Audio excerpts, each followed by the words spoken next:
December 5ஆம் தேதி தாவேகா சார்பில் பாண்டிச்சேரியில் ஒரு ரோட் ஷோ நடத்தலாம் அப்படின்னு திட்டமிட்டு இருந்தாங்க. ஆனால் இந்த ரோட் ஷோவுக்கு பாண்டிச்சேரி காவல்துறையினர் மறுப்பு தெரிவிச்சிருக்காங்க. இதற்கு பின்னாடி பாஜக இருக்கிறதாக பல்வேறு அதிர்ச்சிகரமான தகவல்கள் ஒரு பக்கம் வந்துகிட்டு இருக்கு. இன்றைக்கு புதுச்சேரி அரசியல்ல குறிப்பா பாண்டிச்சேரியினுடைய ஆளும் கட்சி கூட்டணியில விஜயினுடைய விவகாரம் மிக பூதாகரமாக பேசப்படுது. பாண்டிச்சேரியில என்ன நடக்குது அப்படின்றத இந்த காணொலியில தெளிவா பார்க்கலாம். இந்த சேதாரத்துக்கு மேல கொடுத்தீங்கன்னா உங்க காசை வேஸ்ட் பண்ற மாதிரி தான். லலிதால வாங்குங்க, நிறைய பணம் சேவ் பண்ணுவீங்க. கரூர் சம்பவத்துக்கு அப்புறமா தாவேகாவினுடைய தலைவர் திரு விஜய் அவர்கள் கடந்த மாதம் மக்கள் சந்திப்பு நிகழ்ச்சியை நடத்தியிருந்தாரு. முதல் கட்டமா 2000 மக்களை தேர்ந்தெடுத்து ஒரு உள் அரங்குக்குள்ள ஒரு மக்கள் சந்திப்பு நிகழ்ச்சியை நடத்தியிருந்தாரு. அதன் பிறகு சேலத்திலையுமே மிகப்பெரிய அளவுக்கான கூட்டம் நடத்தலாம் அப்படின்னு திட்டமிட்டு இருந்த நிலையில சில காரணங்களுக்காக, குறிப்பாக பாபர் மசூதி இடிப்பா இருக்கட்டும், இல்ல கார்த்திகை தீபமா இருக்கட்டும், இந்த ஒரு விஷயத்தை மையப்படுத்தி தமிழ்நாட்டில் அனுமதி கொடுக்கல. சரி, பாண்டிச்சேரியில ஏதாவது ஒரு பிரம்மாண்டமா நம்ம பண்ணலாம் அப்படின்னு சொல்லி தாவேகா திட்டமிட்டு இருந்தாங்க. ஸோ ரோட் ஷோ டிசம்பர் 5ஆம் தேதி நம்ம நடத்தலாம் அப்படின்னு திட்டமிட்டு இருந்தாங்க. முதல் கட்டமா தாவேகாவினுடைய பொதுச் செயலாளரான புசி ஆனந்த் அவர்கள் பாண்டிச்சேரியை தங்கி எப்படியாவது நம்ம அனுமதியை வாங்கினோம் அப்படின்னு சொல்லி ரொம்பவே ஒரு பிடிப்போட இருந்தார். ஆனால் முதல் கட்டமாக காவல்துறையினர் அதுக்கு அனுமதியை மறுத்திருக்காங்க.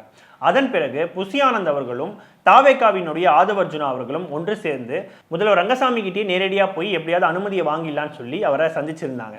அதன் பிறகு முதல்வர் ரங்கசாமி அவர்கள் மற்றும் பாண்டிச்சேரியினுடைய டிஜிபி மற்றும் புசி ஆனந்த், ஆதவர்ஜுனா இவங்க எல்லாரும் சேர்ந்து ஒரு ஆலோசனை கூட்டத்தை நடத்தியிருந்தாங்க. அந்த ஆலோசனை கூட்டத்தில் பாண்டிச்சேரியினுடைய காவல்துறையினர் நேரடியாகவே புசி ஆனந்த் கிட்டையும் ஆதவர்ஜுனா கிட்டையும் தமிழ்நாடு மாதிரியான மிகப்பெரிய ஒரு சாலை வசதி அப்படின்றது பாண்டிச்சேரியில் கிடையாது. தமிழ்நாட்டில் இவ்வளோ வசதி இருந்துமே கரூரில் 41 பேர் உயிரிழந்திருக்காங்க. அங்கேயே அப்படின்னா அப்போ பாண்டிச்சேரி எல்லாம் நினைச்சே பார்க்க முடியாது, உங்களுக்கு கொஞ்சம் கூட சீரியஸ்னஸ் தெரியாதா அப்படின்ற மாதிரி கராரா சொல்லியிருக்காங்க. வேணும்னா உங்களுக்கு பொதுக்கூட்டத்துக்கு நாங்கள் அனுமதி தரோம், ரோட் ஷோக்கெல்லாம் எங்களால் அனுமதி தர முடியாது அப்படின்றத காவல்துறையினர் சொல்லியிருந்தாங்க. இந்த நிலையில தான் முதல்வர் ரங்கசாமி அவர்கள் ஏற்கனவே 2022ஆம் ஆண்டு விஜய் அவர்களை பனையூர் இல்லத்துக்கே சந்திச்சிருந்தார். ஸோ ஏற்கனவே ரங்கசாமி அவர்களும் விஜய் அவர்களும் ரொம்ப க்ளோஸா இருக்கக்கூடிய சூழல்ல அனுமதி கிடைச்சிரும் அப்படின்னு சொல்லி தாவேகாவினர் நினைச்சிருந்தாங்க. ஆனால் இந்த இடத்துல தான் பாஜக ஒரு கேமை ப்ளே பண்ணியிருந்தாங்க. அது என்ன அப்படின்னா, அதிகாரிகள் மூலமாக எப்படியாச்சும் தாவேகாவுக்கு அனுமதி கொடுக்க கூடாதுன்னு சொல்லி பாஜகவிலிருந்து பிரஷர் வந்ததாக நிறைய தகவல்கள் வந்துகிட்டு இருக்கு. இதை தாண்டி முதல்வர் ரங்கசாமி அவர்கள் விஜயோட கூட்டணி போறதுக்கான நிறைய காய்களை நகர்த்திக்கிட்டே வராரு அப்படின்னு சொல்லி பாஜக ஒரு பக்கம் கண்காணிச்சுக்கிட்டே இருக்காங்க.